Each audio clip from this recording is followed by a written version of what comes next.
తేజ కిచెన్కు స్వాగతం సుస్వాగతం. మీరందరూ ఎలా ఉన్నారు? నేనైతే చాలా బాగున్నాను. ఈరోజైతే నేను మైదా పిండితో మంచిగా కేక్ చేద్దామని డిసైడ్ అయ్యాను. అందుకోసమని మైదా పిండిని ఇలా మంచిగా జల్లించుకొని తీసుకున్నాను. ముందు ఏం చేయాలో చూసేద్దామా మరి. నేనైతే షుగర్ అంటే ఈ కప్పుతోటి షుగర్ తీసుకుంటున్నాను. 1/2 కప్ షుగర్ తీసుకొని మంచిగా మిక్సీ పట్టుకేసుకుందాము. మిక్సీ పట్టేసుకున్నాం అనుకోండి, అది ఎలా అంటే చాలా మెత్తగా అవుతుంది కదా, ఆ విధంగా ఇందులోనే ఒక 4 యాలకులు వేసుకొని మిక్సీ పట్టేసుకుందాం. మన ఇంట్లో అంటే దానికి సంబంధించింది, కేక్ సంబంధించింది ఉండకపోయినా సరే ఇలా కేక్ తయారు చేసుకోవచ్చు. సన్ఫ్లవర్ ఆయిల్ పోసేసుకుందాము. మంచిగా మిక్సీ పట్టేసుకున్నాము కదా, ఏంటంటే అది షుగరును యాలకులు మిక్సీ పట్టేసుకున్నాం కదా, అందులోనే మనము ఒక 1/2 కప్పు ఆయిల్ పోసుకోవాలి. ఆయిల్ పోసుకున్న తర్వాత ఒక 3 ఎగ్స్ను మంచిగా మిక్స్ చేసుకోవాలి. 3 ఎగ్స్ వేసుకొని మిక్స్ చేసుకోవాలి. ఈ విధంగా మంచిగా మిక్స్ చేసుకున్న తర్వాత ఇందులో ఈ మిశ్రమాన్ని ఏం చేయాలంటే మిక్సీ పట్టుకోవాలి. 3 ఎగ్స్ కూడా వేసుకొని మిక్సీ పట్టుకోవాలి. పట్టుకున్న తర్వాత ఒక బౌల్లో వేసుకొని తర్వాత ఇందులో కొంచెంగా పిండి వేసుకుంటూ కలుపుకోవాలి. ఎలా రావాలంటే ఒక రిబ్బన్ మాదిరిగా రావాలి. ఇలా అయిన తర్వాత కొన్ని పాలు పోసుకుందాము.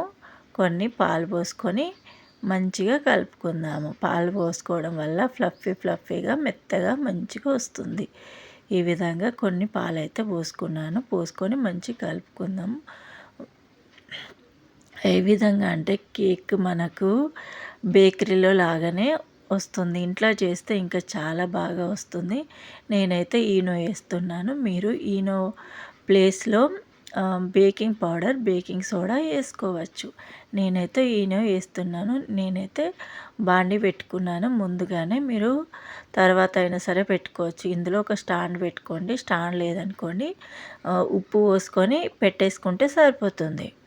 ఇలా పెట్టుకున్న తర్వాత, స్టాండ్ పెట్టుకున్న తర్వాత మనం ఏం చేయాలంటే ఒక గంజు తీసుకొని, ఏం గంజు అంటే ఇది స్టీల్ది తీసుకోవద్దు, ఇలాంటి పాత్రను మాత్రమే, బుగ్గెండి పాత్రలు ఉంటాయి కదా, ఆ పాత్రను మాత్రమే తీసుకోవాలి. అందులో ఆయిల్ అండ్ మైదా పౌడర్ చుట్టూరా అంతటా రాసుకోవాలి. తర్వాత మనం చేసుకున్నాం కదా మిశ్రమం, మైదా పిండి, ఈ మిశ్రమాన్ని ఇందులోనైతే వేసుకోవాలి. వేసుకున్న తర్వాత ఇప్పుడు మనం స్టాండ్ పెట్టుకొని కుక్కర్ వేడి చేసుకున్నాం కదా, లేకుంటే పెద్ద గంజు తీసుకొని ఆ గంజును కొంచెం అట్లా లైట్గా వేడి చేసుకోవాలి.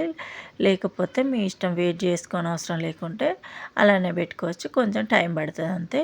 తర్వాత దీని మీద మూత పెట్టుకొని, నేను చేసిన తప్పు ఏంటంటే ఈ మూతకు విజిల్ పెట్టలేదు, అలానే వదిలేసాను. అది మధ్యలో ఉడకలేదు. మీరు ఖచ్చితంగా మంచి మూతను, బరువైన మూతను పెట్టుకోండి. అప్పుడైతే కేక్ బాగా వస్తుంది. చూసారా, మధ్యలో ఉడకలేదు, చుట్టూ ఉడికిపోయింది నాది. అలా చేయకండి. మీరు ఖచ్చితంగా మంచి మూతనైతే పెట్టేసుకోండి.